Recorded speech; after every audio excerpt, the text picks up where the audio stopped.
Hello friends, welcome to my channel physics by Bajaj sir. आज मैं आपके साथ स्टैंडर्ड प्लस वन का लॉज ऑफ मोशन का लेक्चर 3 डिस्कस करने जा रहा हूं, जो कि कंटिन्यूटी है लेक्चर 2 का। लेक्चर 2 में हमने डिस्कस किया था Newton second law of motion. तो आज Newton first law, Newton second law और मोमेंटम के बेसिक न्यूमेरिकल्स हम करने जा रहे हैं। आज का लेक्चर सिर्फ न्यूमेरिकल बेस्ड ही होगा। तो पहला न्यूमेरिकल देखिए जो बड़ा इंपॉर्टेंट है। A force of 10 Newton gives a mass m1 an acceleration of 10 meter per second square and another mass m2 an acceleration of 20 meter per second square। 10 Newton का force इस पे भी लग रहा है, 10 न्यूटन का फोर्स इस पे भी लग रहा है, दोनों में एक्सेलरेशन डिफरेंट आ रहा है। What will be the acceleration of the same force when both masses are tied together? तो पहले हमारे पास ये मास, ये एक्सेलरेशन, फोर्स गिवन है, ये मास, ये एक्सेलरेशन, ये फोर्स गिवन है। दोनों के मासेस निकाल लिए m1 एंड m2, दोनों को इकट्ठे जोड़ दिया। न्यूटन सेकंड लॉ से F इक्वल्स टू ma किया तो acceleration will be F upon total mass, that is 6.67 metre per second square, direct formula. Next question, a car starts from rest and accelerates uniformly at 2 metre per second square. At t equals to 10 seconds, a stone is dropped out of a window of a 1 meter high of a car. What is the velocity and acceleration of the stone at t equals to 10.1 second, neglecting air resistance g 9.8 meter per second square? Car race से start करी, initial velocity 0, उसका acceleration given था 2 metre per second square, right. At t equals to 10 second, 10 second बाद car की कुछ final velocity होगी v equals to u plus 80, that is 20 metre per second square से move कर रही है जब स्टोन को ड्रॉप किया गया। हमें पता है जब एक मूविंग बॉडी से किसी चीज को ड्रॉप किया जाता है तो जो मूविंग बॉडी का स्पीड होता है वही ड्रॉप्ड बॉडी का इनिशियल स्पीड हो जाता है और सेम डायरेक्शन में। तो ये कार इधर मूव कर रही थी 20 मीटर पर सेकंड में एट 10 सेकंड। तो जब इसको ड्रॉप किया स्टोन को, तो stone will also have initial velocity of 20 metre per second in the horizontal direction. जब यहां से ड्रॉप किया तो it will follow this projectile path, this parabolic path. ये t को 10 सेकंड पे ड्रॉप किया, t को 10.1 सेकंड पे हमें इसको ऑब्जर्व कर रहे हैं, तो इसका हॉरिजॉन्टल वेलोसिटी तो चेंज करेगा नहीं क्योंकि resistance neglected. Vertical velocity v को u plus 80, again in the vertical direction, initial velocity along vertical 0 था, एक्सेलरेशन इज 9.8 और टाइम गिवन है तो हमने इसकी वेलोसिटी निकाल ली। रिजल्टेंट वेलोसिटी का formula vx square plus vy square will be the 20.02 metre per second will be the velocity after t equals to 10.1 second. अब जैसे कि ये पैराबोलिक पाथ है तो हॉरिजॉन्टल डायरेक्शन में कोई एक्सेलरेशन नहीं होता है, तो एक्सेलरेशन कौन सी होगी सिर्फ, that is acceleration due to gravity only. Next very important, a stream of water flowing horizontally with speed of 15 metre per second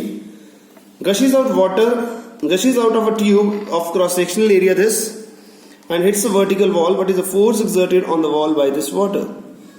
तो फोर्स के लिए मास इनटू एक्सेलरेशन करते हैं, राइट। तो पहले मास निकालेंगे, कितना पानी गिर रहा है, कितना मास है उसका। तो मास के लिए फॉर्मूला क्या था, वॉल्यूम इनटू डेंसिटी। मास होता है वॉल्यूम इनटू डेंसिटी, वॉल्यूम होता है area into length. Per second बोल दिया तो length upon time, area into length over time into density. Length upon time is velocity, तो मैंने कर दिया area into velocity into density. Mass will be area into velocity into density. ये सॉल्व करके मास आ गया। Force exerted by the wall on water equals to F equals to ma। हमने कहा यहाँ पे फाइनल वेलोसिटी 0 है बिकॉज वॉल के साथ पानी टकरा के वापस नहीं आ रहा है, रिबाउंस नहीं कर रहा। F इक्वल्स टू ma निकाला, दैट इज -22.250 न्यूटन। तो force exerted on wall will be plus, ये वॉल ऑन द वाटर था, अब water on the wall will be plus 2250 newton. Okay, next question बनता है इंपल्सिव फोर्स से। Impulsive forces कौन सी होती है, force which act for a very short interval of time. For example, a hammer hitting a nail और batsman hitting a ball. मैं एक नेल पकड़ के उसको ऐसे दबाई जा रहा हूं, वो अंदर ही नहीं जा रहा है, पर जब उसको पकड़ के एक बारी में हिट किया, एक ही बारी में जब हिट किया उतनी ही फोर्स है तो साथ में वो इंसर्ट हो जाता है। तो मतलब अगर हम टाइम इंटरवल डिक्रीज कर दें, इफेक्ट ऑफ फोर्स इंक्रीज कर जाएगा। तो इंपल्सिव फोर्स क्या होती है, average force into short time. Impulsive force is force into time, I equals to F average into delta T, right.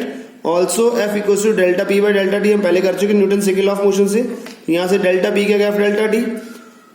Change in momentum भी है F डेल्टा टी, इम्पल्स भी है F डेल्टा टी। मतलब impulse को मैं change in momentum भी बोल सकता हूं। तो इम्पल्स का फॉर्मूला है I equals to F into delta t equals to mv minus u, that is change in momentum. तो इसका ऐसा यूनिट क्या होगा, force into time, Newton second, dyne second. इसका dimensional formula will be ml_t-1, right. Impulse एक vector quantity है। Impulse क्या होता है एक्चुअली, दोबारा सुन लीजिए इसको। इम्पल्स एक ऐसी क्वांटिटी है जब कोई फोर्स बहुत छोटे टाइम के लिए लगती है तो उसको इम्पल्सिव फोर्स बोलते हैं या इम्पल्स बोलते हैं। A force F is acting on a body for a short time delta t, then impulse will be F delta t, and if limit delta t approaches 0 then dA will be F dt. Delta will be replaced by dt. For total impulse I need to integrate F dt. Integration will be F dt. अगर force variable है तो F dt from t1 to t2. Clear है। Impulse का दूसरा formula गया I equals to F t2 minus t1, और vector में लिखेंगे तो I vector equals to F delta t vector form it's, right. Area under force time graph also gives impulse. अगर मैं फोर्स टाइम ग्राफ लेके चलूं, उसका एरिया निकालूं तो हमें भी इम्पल्स मिल जाएगी। इसके जब न्यूमेरिकल्स करेंगे मैं आपको उसके अंदर क्लियर हो जाएगा। लास्ट आता है हमारे पास impulse momentum theorem. Impulse momentum theorem क्या होता है ये ऊपर बता दिया, वैसे मैंने इम्पल्स को चेंज इन मोमेंटम के बारे में बताया, वही है। It states that impulse of force is equal to the change in momentum produced by in the body by the force. It is based on Newton's second law of motion. Since F equals to dp by dt and dp will be F dt, integrate करूंगा from initial to final then t1 to t2, तो p final minus initial equals to F delta t। p final minus initial is change in momentum which is equals to F delta t equals to impulse, तो change in momentum equals to impulse आ जाएगा। This is called impulse momentum theorem. Clear है। I hope ये video, ये lecture आपको समझ आ गया। Thanks for watching, God bless you.